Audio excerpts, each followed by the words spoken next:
परमाणु युद्ध, ईरान मरेगा या मारेगा। नमस्कार, आप बहुत स्वागत आपका स्पेशल रिपोर्ट में। मैं हूं आपके साथ श्रुति श्रीवास्तव। जिसका डर था, लगता है अब वही होने जा रहा है। इजराइल ईरान के परमाणु अड्डों पर बहुत बड़ा हमला करने जा रहा है। वहीं रूस और चीन ने ईरान की पीठ पर हाथ रख दिया है। अब ऐसे में खौफ ये पैदा हो गया है कि क्या इजराइल और ईरान के बीच परमाणु जंग होने जा रही है। देखिए रिपोर्ट।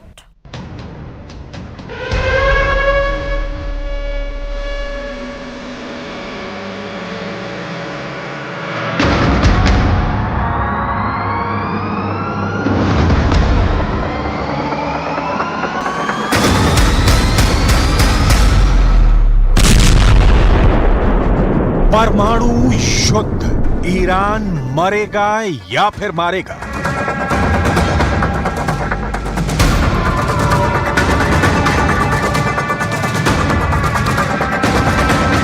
अगर इजराइल ने धोखे से भी ईरान के परमाणु ठिकानों पर हमला किया तो ये तय मानिए कि ईरान के सुप्रीम लीडर के आदेश पर ईरान के टॉप जनरल इजराइल पर सीधा हमला पलक झपकते ही कर देंगे। ईरान के बंकर में घातक मिसाइलों का ऐसा जखीरा मौजूद है जो इजराइल को विनाश करने के लिए काफी है। शायद यही वजह है कि अब इजराइल ईरान के परमाणु ठिकानों पर इसलिए हमला करने जा रहा है ताकि ईरान के परमाणु हमलों से बचा जा सके। जरा देखिए, खुफिया रिपोर्ट के आधार पर इजराइल ईरान के किन परमाणु ठिकानों पर हमला करने जा रहा है।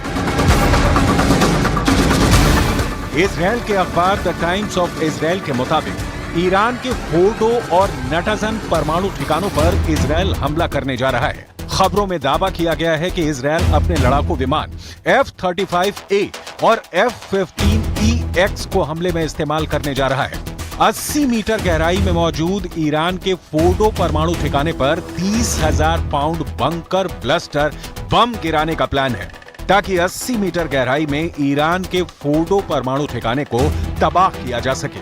दावा किया जा रहा है कि 1200 किलोमीटर दूर मौजूद फोर्डो परमाणु ठिकाने को अगर इजराइल के F-35A और F-15EX लड़ाकू विमान तबाह कर देते हैं तो ये ईरान के लिए बहुत बड़ा नुकसान साबित होगा। ऐसा नहीं है कि इजराइल के हमले का दावा खोखला है, क्योंकि इस वक्त इजराइल के फाइटर जेट ईरान के परमाणु ठिकानों पर जबरदस्त हमला करने की प्रैक्टिस कर रहे हैं। F-35A और F-15EX लड़ाकू एक ऐसा अभ्यास कर रहे हैं जिसमें इजराइल से ईरान के बीच औसत 1500 किलोमीटर दूर पर बम गिराना है। हमले से जुड़ी इस खबर की पुष्टि एक और खबर भी कर रही है। इंटरनेशनल एटॉमिक एनर्जी एजेंसी यानी IAEA ने ऐसा खुलासा किया है जो वाकई दिल दहला देने वाला है। IAEA के चीफ राफेल ग्रॉसी ने मीडिया को बताया कि ईरान के परमाणु ठिकानों पर इजराइल के हमले का खतरा बढ़ चुका है, जिसकी वजह से ईरान ने अपने कई परमाणु ठिकानों को बंद कर दिया है। राफेल ग्रासी के मुताबिक IAEA के अधिकारी ईरान के परमाणु ठिकानों का निरीक्षण नहीं कर सकते, जिनकी जांच रोज होती थी। ईरान ने इजरायली खतरे को देखते हुए परमाणु साइटें बंद कर दी हैं। What I can tell you is that our inspectors in Iran were informed by the Iranian government that on the yesterday all the nuclear facilities that we are inspecting every day would remain closed on security considerations. परमाणु युद्ध, Iran मरेगा या फिर मारेगा। Iran ने भी कच्ची गोलियां नहीं खेली है। ईरान को भी कहीं ना कहीं रूस से जबरदस्त मदद मिल रही है। इस वक्त ईरान दुनिया में आत्मघाती ड्रोन बनाने में काफी आगे निकल चुका है। उसके पास हजारों की तादाद में बैलिस्टिक, क्रूज और हाइपरसोनिक मिसाइलें हैं, जिसमें से कई परमाणु बम से बहुत कम वक्त में लैस हो सकती हैं। इसी वजह से दावा किया जा रहा है कि ईरान के परमाणु फैसिलिटी पर हमला करना इजराइल के लिए इराक और सीरिया की तरह आसान नहीं होने वाला है। सबसे पहली बात, ईरानी परमाणु फैसिलिटी बिखरी हुई है और उनमें से कई पहाड़ियों में स्थित है। दूसरी बात यह कि इजराइल से ईरान के परमाणु स्थलों तक सीधी उड़ान के लिए भी हवा में ईंधन भरने या ईंधन भरने के लिए लैंड करने की आवश्यकता होगी। ईरान और इजराइल के बीच जॉर्डन, इराक और सऊदी अरब स्थित है। जिनमें से कोई भी इजरायली लड़ाकू विमान को ना तो लैंडिंग की इजाजत देंगे और ना ही अपने आसमान से उड़ान भरने की मंजूरी देगा। तीसरा यह है कि इजरायल से ईरान के बीच की दूरी 1800 किलोमीटर है, जहां पर इजरायली वायुसेना के लड़ाकू विमानों के लिए परमाणु ठिकानों पर हमला करना जरा भी आसान नहीं होगा।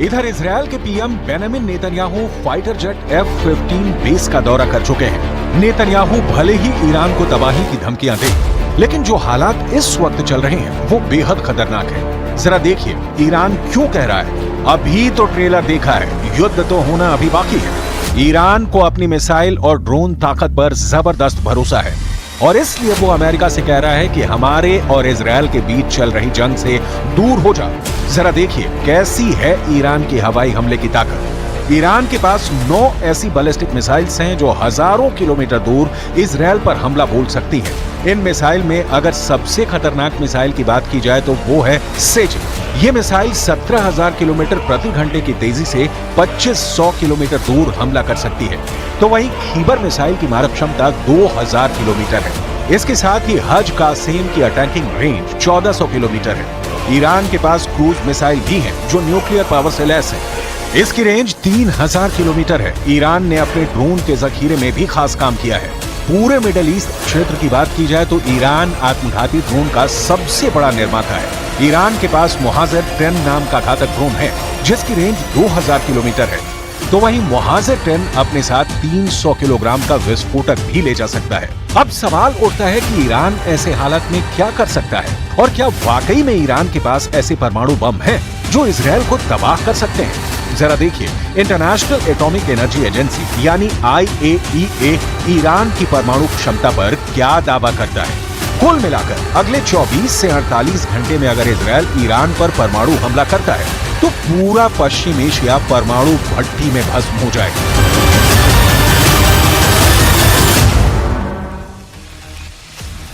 और अब स्पेशल रिपोर्ट में बात करेंगे ईरान और इजरायल का तनाव महायुद्ध की ओर बढ़ रहा है। युद्ध के खतरे के बीच दुनिया दो कैंप में बंट गई है। ईरान बड़े हमले के डर से इस्लामिक देशों से समर्थन मांग रहा है और इस बीच ईरान इजरायल वॉर में पाकिस्तान की एंट्री भी हो गई है। ईरान के राष्ट्रपति पाकिस्तान का दौरा करने वाले हैं। ऐसे में कयास ये लगाए जा रहे हैं कि क्या ईरान पाकिस्तान से एटम बम वाला कोई वादा चाहता है। देख रहे हैं।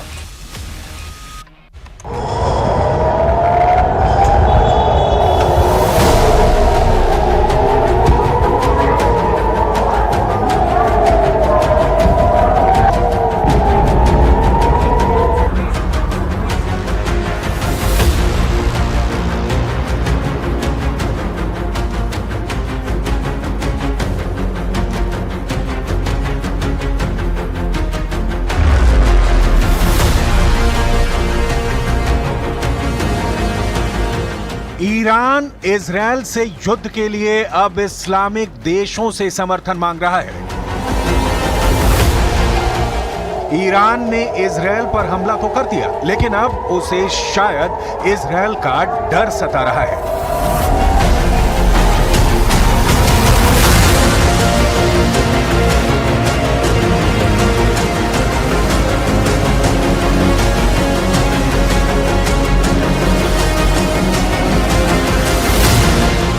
खबर है कि ईरान के राष्ट्रपति के पाकिस्तान जाने की तारीख मुकर्रर हो चुकी है और वो तारीख है 22 अप्रैल। ये खबर सुनकर ही पाकिस्तानी हुक्मरान गदगद हैं। उन्हें लग रहा है कि पाकिस्तान के कटोरे में रहम की कुछ भीख आने वाली है। सवाल है कि अब ईरान पर इजरायल के बड़े जवाबी हमले के खतरे को देखते हुए इब्राहिम रईसी अचानक देश छोड़कर बाहर क्यों जाएंगे, वो भी पाकिस्तान। ईरान के राष्ट्रपति के इस दौरे का agenda Iran Pakistan gas pipeline और फ्री ट्रेड एग्रीमेंट बताया जा रहा है, लेकिन सूत्र बताते हैं कि असली राज कुछ और है। पहला सवाल ये कि 2009 से लटके पाइपलाइन प्रोजेक्ट पर ईरान अचानक इतना एक्टिव क्यों हो गया। दूसरा सवाल यह है कि दोनों ही देशों के इजरायल से राजनयिक संबंध नहीं है और पाकिस्तान एक परमाणु शक्ति है, उसके पास एटम बम है। क्या ईरान पाकिस्तान से एटम बम वाला कोई वादा चाहता है?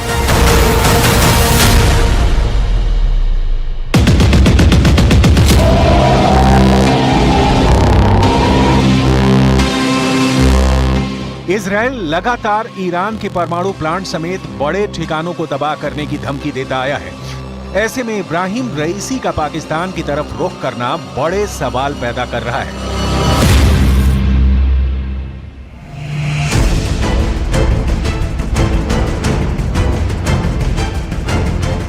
यह पहली बार होगा कि ईरान के राष्ट्रपति जनवरी में पाकिस्तान पर की गई सर्जिकल स्ट्राइक के बाद इस्लामाबाद में उतरेंगे। पाकिस्तान में किए गए हमले के बाद पाकिस्तान ने ईरान से अपने राजदूत को वापस बुला लिया था। दोनों के रिश्तों में खटास आई, लेकिन एक बार सब लाइन पर आ चुका है।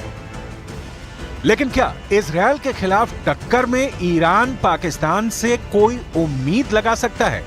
इस वक्त ईरान अपने लिए दोस्त जुटा रहा है, इसलिए देखिए कौन है इजराइल के कैंप में और कौन है ईरान के कैंप में।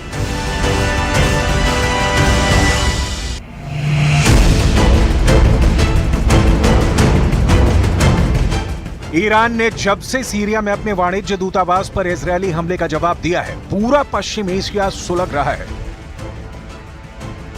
गाजा की आग भी लगातार जल रही है,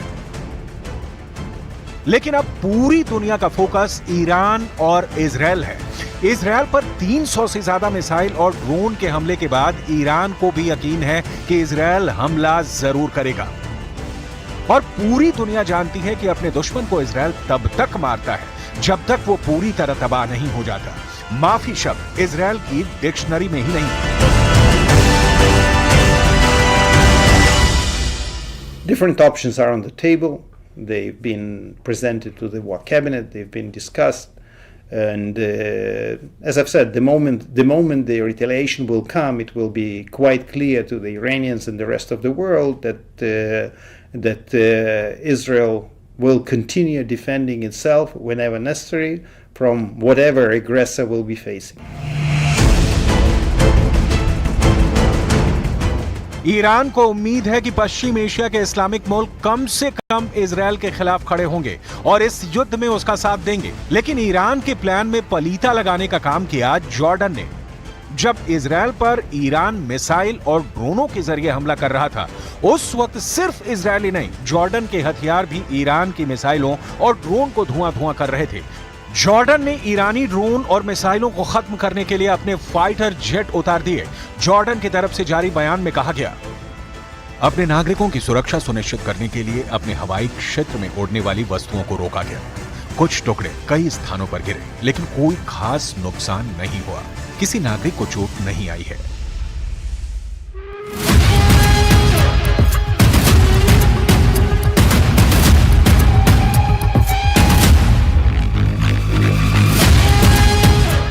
ईरान और इजराइल के बीच जॉर्डन है, इसलिए जब ईरान ने इजराइल पर हमला किया तो ज्यादातर ड्रोन और मिसाइल जॉर्डन के आसमान से होकर गुजरे। जॉर्डन पहले ही चौकन्ना हो चुका था और फिर उसने अपने विमानों से बहुत से ड्रोन मार गिराए, जबकि ईरान की कई मिसाइलों को अपने एयर डिफेंस से उड़ा दिया। बहुत सी मिसाइलों और ड्रोन का मलबा जॉर्डन की जमीन पर भी गिरा है। वहीं सऊदी अरब के विदेश मंत्रालय ने क्षेत्र में सैन्य कार्रवाई पर चिंता जताई और युद्ध के खतरों को रोकने के लिए सभी पक्षों से संयम बरतने की अपील की। यानी सऊदी अरब का रुख इजराइल ईरान युद्ध को लेकर न्यूट्रल है।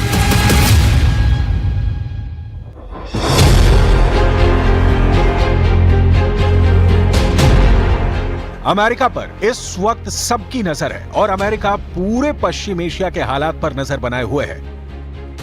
पश्चिमी एशिया में बढ़ते तनाव के बीच अमेरिकी विदेश मंत्री एंटनी ब्लिंकन ने तुर्की के विदेश मंत्री हकन फिदान से बात की। तुर्की और इजराइल में 1949 से ही राजनयिक संबंध हैं। तुर्की इजराइल को मान्यता देने वाला पहला मुस्लिम बहुल देश है।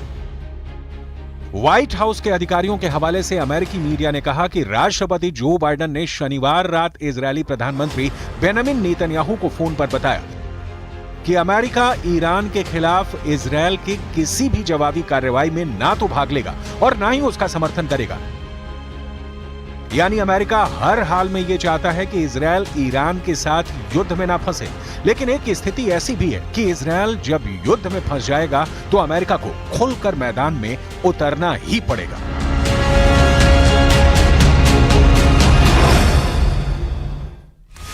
स्पेशल रिपोर्ट में अभी आपको और दिखाएंगे, लेकिन रुकते हैं छोटे से ब्रेक के लिए। देखते रहिए न्यूज़ 18 पर।